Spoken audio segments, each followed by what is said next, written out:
Halo guys, jumpa lagi bersama aku Resa Nurmalasari. Kali ini aku ingin berbagi sejarah STKIP Muhammadiyah Sampit sesuai requestan kalian.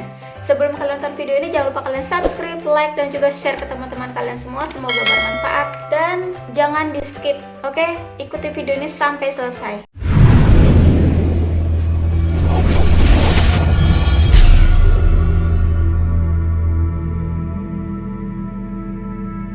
Sejarah STKIP Muhammadiyah Sampit.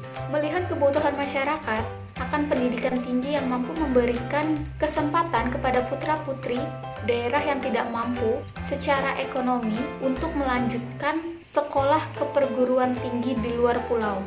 Di samping itu juga ada sebuah keinginan untuk meningkatkan kualitas guru-guru yang ada di Sampit yang belum sarjana, serta keinginan untuk mengajarkan ilmu al-Islam dan kemuhammadiyahan. Maka pada saat pelaksanaan musyawarah daerah Muhammadiyah atau bisa disingkat dengan Musda untuk yang pertama kalinya, yaitu Dr. Randus Muhammad Darsyah Ahmadi Matnur melontarkan gagasan perlu adanya lembaga pendidikan tinggi milik Persyarikatan Muhammadiyah di Kabupaten Kota Waringin Timur.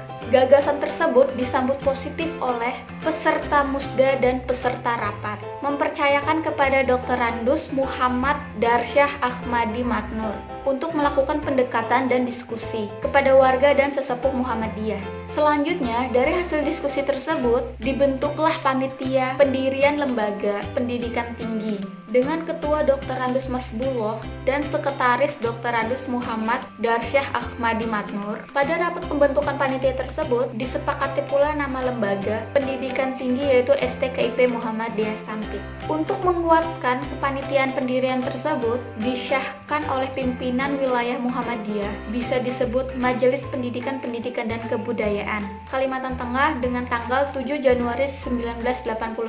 Pada awal berdirinya STKIP Muhammadiyah Sampit hanya terdiri 3 program studi saja teman-teman. Yang pertama biologi hanya D3, yang kedua psikologi pendidikan dan bimbingan, bisa disingkat PPB, dan yang terakhir ekonomi perusahaan. Dalam perkembangannya karena keterbatasan sumber daya manusia, fasilitas, dan sarana penunjang perkuliahan, sehingga program studi biologi dirubah menjadi pendidikan matematika. Karena keterbatasan kemampuan pengelolaan pada saat itu, sehingga program studi pendidikan matematika, proses perkuliahannya dihentikan. Sehingga pada perkembangan selanjutnya, STKIP Muhammadiyah Sampit hanya memiliki 2 program studi saja.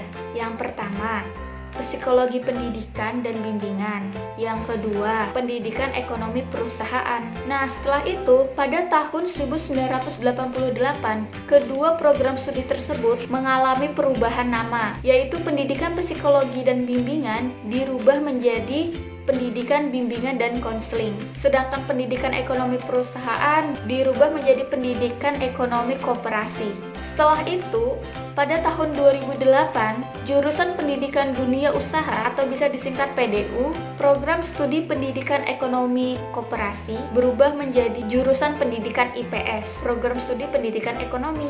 Selama periode 1986 hingga 1988, kepemimpinan Dr. Randus Taufik Mukri, STKIP Muhammadiyah Sampit mengalami masa perjuangan paling berat karena belum memiliki fasilitas tersendiri, sehingga perkuliahan dilakukan dengan berpindah-pindah tempat, bahkan berkantor di garasi rumah salah seorang tokoh Muhammadiyah atas nama Haji Abdul Ghani. Pada tahun 1988, STKIP Muhammadiyah Sampit memperoleh hibah berupa sebidang tanah yang berlokasi di Jalan Padat Karya yang sekarang berganti menjadi Jalan Ki Hajar Dewantara, serta 1 unit bangunan 3 lokasi dan 1 perumahan guru yang dijadikan kantor. Pada masa itu, Jalan Ki Hajar Dewantara masih belum memiliki jaringan listrik, sehingga untuk perkuliahan pada malam hari harus menggunakan lampu petrompak. Pada masa inilah STKIP Muhammadiyah Sampit mengalami masa-masa yang lebih sulit lagi, karena minat masyarakat untuk melanjutkan pendidikan di STKIP Muhammadiyah Sampit semakin menurun. Bahkan salah satu program studi selama 2 tahun berturut-turut tidak ada mahasiswa baru. Pada tahun 1944, STKIP Muhammadiyah Sampit mewisuda sebanyak 26 orang mahasiswa, yaitu mahasiswa angkatan pertama yang berjumlah 170 orang. Melihat kondisi tersebut, para tokoh Muhammadiyah saat itu bertekad dengan segala upaya untuk semakin memberi perhatian serta mengembangkan STKIP Muhammadiyah Sampit hingga menjadi seperti sekarang. Pada periode kepemimpinan Dr. Randus Muhammad Darsyah Ahmadi Matnur pada tahun 2002 hingga 2013, perkembangan STKIP Muhammadiyah Sampit semakin menggembirakan karena pada periode tersebut banyak sekali calon mahasiswa baru yang berkuliah di STKIP Muhammadiyah Sampit. Hal ini karena adanya kebijakan pemerintah untuk meningkatkan kesejahteraan guru, sehingga menarik minat masyarakat untuk melanjutkan pendidikan tinggi keguruan. Ditambah lagi dengan adanya sertifikat guru yang mengharuskan guru-guru untuk meningkatkan kualifikasi pendidikannya jika ingin mendapatkan tunjangan profesi guru. Pada periode ini pula, STKIP Muhammadiyah Sampit melakukan pembenahan-pembenahan, yaitu peningkatan kualitas akademik dan institusi. Perbaikan kualitas akademik dan institusi dilakukan dalam berbagai inti, antara lain peningkatan status terakreditasinya program studi. Pada periode ini dapat dikatakan bahwa STKIP Muhammadiyah Sampit telah meletakkan pondasi yang kokoh untuk menjadi perguruan tinggi Muhammadiyah upaya monumental pada periode kepemimpinan. Ini ditunjukkan dengan pemantapan pelaksanaan sistem penjaminan mutu di STKIP Muhammadiyah Sampit yang telah dimulai pada tahun 2007. Dampak dari perubahan-perubahan eksternal semakin nyata dirasakan pada periode ini hingga sekarang. Kalau yang tadi itu sejarah, sekarang bagian visinya.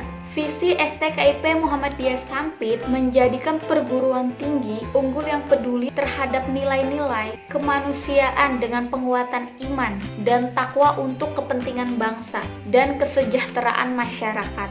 Rahmatan lil alamin.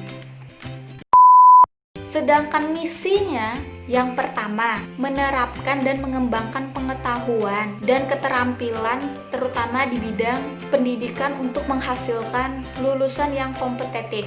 Yang kedua, menguasai dasar-dasar ilmiah serta pengetahuan dan metodologi ilmu, terutama ilmu kependidikan, sehingga mampu menemukan, memahami, menjelaskan, merumuskan alternatif, pemecahan masalah-masalah yang sesuai dengan bidang ilmu. Yang ketiga, menyelenggarakan penelitian dan pengabdian masyarakat dalam bidang pendidikan sebagai salah satu proses pemantapan dan pemanfaatan ilmu pengetahuan.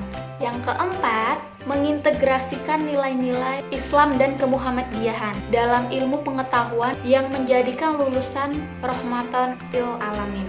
Hingga saat ini, kampus STKIP Muhammadiyah Sampit yang berlokasi di Jalan Ki Hajar Dewantara nomor 3, Baamang Tengah, Kabupaten Kota Waringin Timur, Kalimantan Tengah, sekarang memiliki fasilitas yang mendukung, sarana dan prasarana, serta program studinya sekarang ada 4. Yang pertama, program studi pendidikan ekonomi, yang kedua program studi pendidikan matematika, yang ketiga program studi pendidikan bahasa Inggris, yang keempat program studi pendidikan bimbingan dan konseling. Jadi menurut kalian gimana? Apakah kalian masih ragu untuk masuk kampus STKIP Muhammadiyah Sampit? Karena saat ini kampus STKIP Muhammadiyah Sampit sudah meloloskan banyak mahasiswanya untuk mengikuti kegiatan lomba-lomba yang ada di luar Kalimantan. Salah satunya kalian bisa cek sendiri.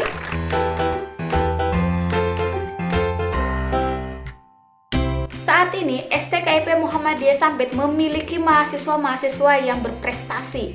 Ada yang menjadi duta mahasiswa dari tahun ke tahun, ada yang menjadi duta fotogenik, ada yang menjadi duta genre, ada yang menjadi duta pariwisata. Jika mereka bisa, kenapa kalian tidak? Ayo, mulai sekarang kalian harus tunjukin tekad kalian. Kuliahlah di kampus STKIP Muhammadiyah Sampit. Sekarang juga, link ada di bawah. Jangan lupa kalian follow Instagram STKIP Muhammadiyah Sampit dan juga follow Instagram aku Resan Rumalasari. Saya mohon pamit. Wassalamualaikum warahmatullahi wabarakatuh.